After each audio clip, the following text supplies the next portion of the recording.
Hello students, my name is Ankush. I am Senior OC Faculty at Orchids International School. So today I'm here to share some tips so that you all can score better in board chemistry exam. So as we know that from 21st board exams are going to start. So chemistry exam is on 27th. So those who are having AI as their elective subject, for them only one day for their preparation, and for such student my sincere suggestion is to start preparing before physics exam itself. And the student who are not taken AI as their electives, they are having around 5 days for the preparation. Now how to do the preparation? You need to divide your syllabus into 3 parts, which is already divided, that is a physical chemistry, inorganic and organic chemistry. So physical and inorganic chemistry, they contribute around 37 marks, and for that you can dedicate out of 5 3 days, where you can plan all the 5 chapters in those 3 days. Now the remaining 5 chapters of the organic chemistry, which contribute around 33 marks, for that you can keep 2 days for the revision. Now how to do the revision? Because chapters are lengthy, so I'm sure you all have prepared your notes. So you need to just quickly go through the notes. You have to make your own mind maps. You need to make your micro notes that will help you in a quick revision. You need to use keywords which can give you the complete idea about that particular topic. So this is how you need to plan. Now how to check your preparation? For that, the best source we are having is the previous year questions. So do as much as previous year questions, around 5-year question paper you should solve. You will get the know where you are making the errors. You will improve your accuracy. You will get to know that how to manage the time. And apart from that, you need to follow NCERT rigorously, because most of the question you will see that they comes from NCERT, especially if you see that in inorganic chemistry. So NCERT generally they ask question from NCERT, so do not avoid NCERT. It's a very, very important textbook, just like a Bible for the chemistry. Now apart from that, some common error which students generally do during exam is because of lack of alertness in the exam. So they do not read questions carefully, and if they don't read question for you, definitely they may make mistake in writing the answers, because they may skip some key information, or they may skip some key idea in a question. You should focus on a question carefully. Second thing, numericals are physical chemistry. Maximum number of numericals comes from physical chemistry, right? So you should use correct formula, correct logic, correct units, correct symbols. So substitution with correct units, and double check your calculation in chemistry. Then after that, when you're writing the inorganic chemistry, especially in IUPAC name, you're making a lot of mistake. You need to follow the rules very, very rigorously. Whatever written in NCERT, similarly to follow the rules while writing their IUPAC name. There should be no confusion between the IUPAC name as well as the common name of the compounds. Then we are having in organic chemistry, students generally make mistake in mechanisms. Students make mistake in writing the reagents. You should be very much clear about the reagents, what reagent you are using. There should be no confusion in that. So avoid these mistakes and get your best scores. Now after this, we are having some important topic, as we are having a lot of topic in chemistry, but I have picked certain few topics from different chapters. First of all, we'll talk about the physical chemistry. In physical chemistry, if we see that the first chapter, solution chapter, the numerical comes from the solution chapter. So what are the topics for the numerical? Like we are having Raoult's law, then we are having molarity calculation, then we are having colligative properties. In that, osmotic pressure or abnormal molar mass based numericals can be asked. Then we are having Henry's law and its application. Then we are having azeotropes. These are the important topics in a solution chapter. Then come to the your electrochemistry part. Electrochemistry part, definitely question will come from based upon the lead storage battery, or based upon the reactions, or maybe from the fuel cell kind.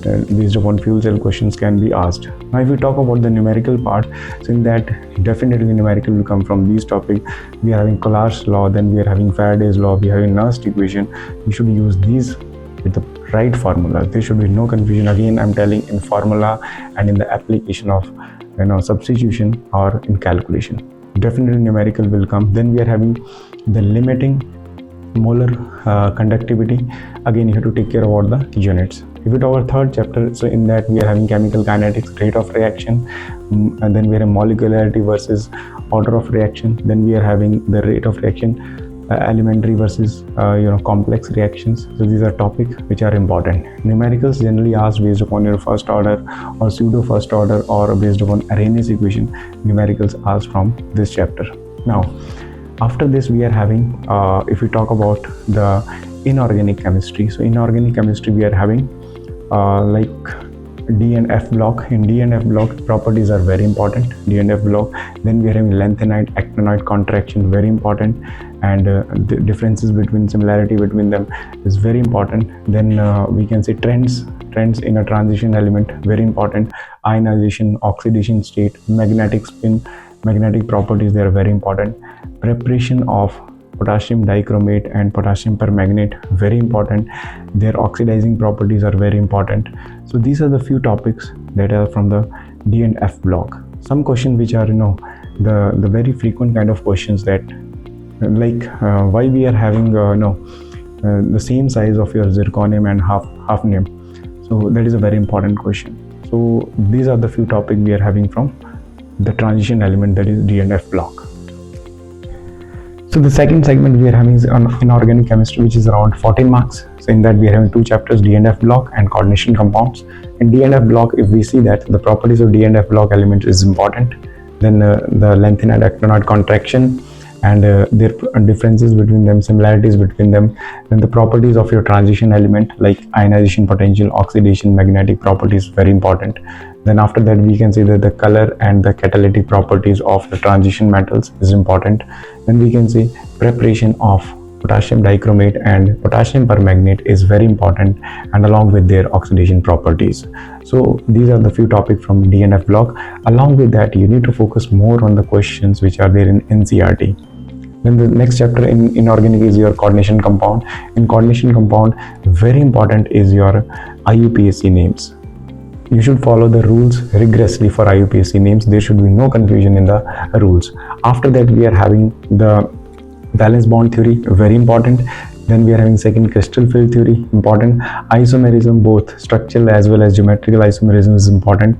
Then we are having the chelate effect, hybridization. So these are the few important topics from coordination compounds. Again, NCERT is very important. So this is the section from inorganic.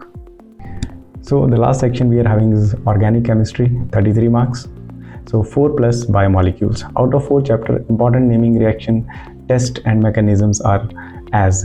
In naming reaction, important is your SWOT reaction, Finkelstein reaction, hydroboration, Colway, Remer, Timer, Williams and Itard, Roseman reaction. Then we have aldol condensation, Cannizzaro reaction, Clemmensen reaction, Wall-Kirshner reaction, Gabriel reaction, Hoffman reaction. These are the very important reaction you need to focus. Practice them multiple times so that you should not make any mistake in exam. Definitely naming reactions are going to come in the exam. So you can check the previous year questions also. Definitely you will find these naming reactions there also. In future exams also, the naming reaction can come. You should not make any mistake. Then important test we are having is your Lucas test. Then we have Tollin test. Then we are having Felling test, iodoform test. Then carbolamine test, Hinsberg test, and we are having azodite test. So these are the important tests you should focus. Then important mechanism, SN1, SN2 mechanisms are important. Then we are having acidic dehydration of alcohol is important. Then addition of HI to ester is important. Esterification, nucleophilic addition important. Then apart from that, bromination and nitration of aniline is important. Acidic nature of alcohol, phenol and carboxylic acid is important. Basic nature of amines, both in gases as well as in aqua phase. So these are a few topics you should focus, and again I'm telling you, focus more on NCERT questions. Exercise in text questions are very important. Now the last chapter we are having is biomolecules. That will give you 7 marks. Theoretical chapter, easy chapter but lengthy chapter. Number 1, amino acids, important. Second degree structure of a protein. Then we are having DNA, RNA structures as well as difference. Then we have vitamins, so water soluble, insoluble vitamins. Then we are having is a question based upon the structure of glucose. So these are the few topics which I have shared. Definitely they will help you in scoring good marks in CBSE chemistry exam. So thank you so much, and I wish that you all will come out with the flying colors. So Wish you all the best.